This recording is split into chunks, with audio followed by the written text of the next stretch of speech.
I went on a little nature walk today in my backyard because I wanted to try making cyanotypes with things that are not just clear transparency paper, like more three-dimensional objects. So I looked for things that I like the shapes of. Those leaves I really liked. I like the bleeding heart flower, and I just like being outside and touching some grass.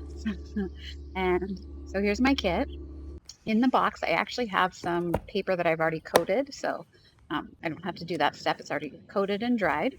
And I'm just kind of arranging my leaves on there. I'm not working in direct sunlight here. You do still want to work pretty quickly because it will start to expose. Um, and then I smash it between the two pieces of acrylic and bring it into the direct sunlight. Now this is I'm kind of experimenting with the sunlight because I usually work with a UV light. And so here we go. We've got, you can see the color change. And now when you take the leaves away, those parts did not get exposed. And so there's still that green color. And I pop it in the box just to keep it dark and grab another piece of paper because I'm going to try a couple different arrangements. And I'll show you some of them. Again, just smashing. I like to lay things so that, do you see how I adjusted that so it'll get the profile of the bleeding heart? And then you really do want to smash it, otherwise light can get through the edges and around the corners. That was a time lapse. That was probably like 5 minutes in the sun. I think that I am underexposing a little bit, so I think I'm going to increase. I love that I get a lot of different midtones in that one, but those ended up washing out.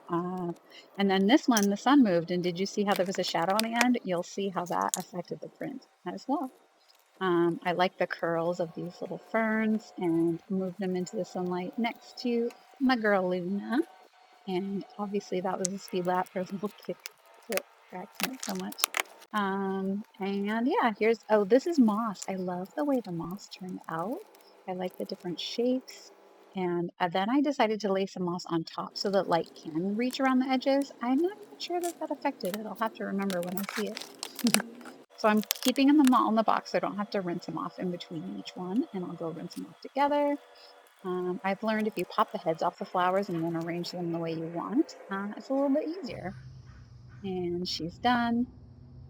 Are they done yet? You think they're done?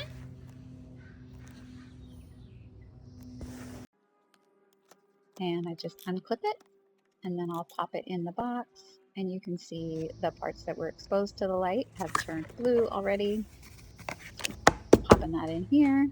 And then I think this is the last one I'm going to show you. This is a slightly different paper. This is watercolor paper and a little cedar branch.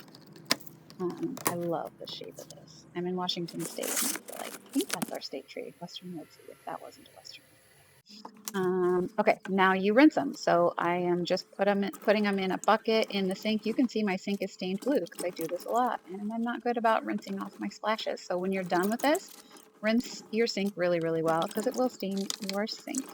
And I'm just literally plunking them in water, and I turn out the light and let them sit for 3 to 5 minutes.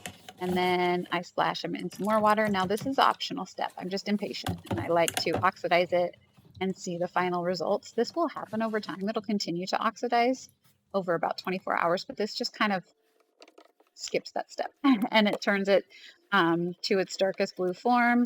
I don't know if you saw on that fern one, there was an edge that was lighter.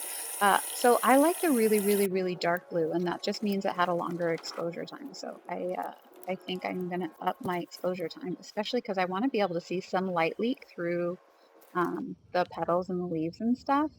Here's a little bit of a close up. That one's cool. There's still chunks of like, look at all the detail you can capture. Uh, there was a hair on that one.